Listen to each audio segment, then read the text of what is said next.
భూపాలపల్లి జిల్లాలో బ్యాంకు రుణాలు చెల్లించలేదని డ్వాక్రా మహిళా సంఘం సభ్యుల ఇళ్లకు తాళాలు వేశారు బ్యాంకు అధికారులు. వెంకటాపూర్ మండలం వీరభద్రారంకు చెందిన కళావతి సంఘానికి ఎస్బీఐ బ్యాంకు నుంచి 2 లక్షల రుణాలిచ్చారు. గ్రూప్లోని సభ్యులు గడువు తీరినా రుణాలు చెల్లించకపోవడంతో బ్యాంకు రికవరీ అధికారుల సభ్యుల ఇళ్లకు తాళాలు వేశారు. బ్యాంకు అధికారుల తీరుపై మహిళలు ఆందోళన చేయడంతో నెల రోజుల గడువు ఇచ్చి తాళాలు తీశారు.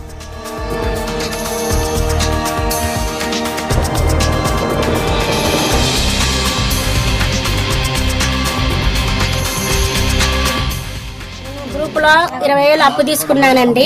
అప్పు తీసుకుంటే బ్యాంకు వాళ్ళు వచ్చి అప్పు కట్టమని అన్నారు. మా దగ్గర ఇప్పుడు లేవండి, నెల గడువు ఇవ్వండి, మేము 10,000 చొప్పున కట్టుకుంటామని అంటే కుదరదని బయటకు వెళ్ళామని ఇంటికి తాళి వేశారు. నేను ఎక్కడ ఉండాలండి, ఎట్లా బతకాలి, నాకు 2 పిల్లలు ఎట్లా చదువుకోవాలి. 20,000 తీసుకుంటే 30,000 చేశారండి. సత్య సాగు బతికే బతకని అంటున్నారండి. మీరు ఎట్లా చేసి అప్పు తీసుకున్నారు కదా, కట్టాలి, ఎన్ని సంవత్సరాలు బట్టి మీరు అడగాలని ఇట్లా అంటున్నారండి.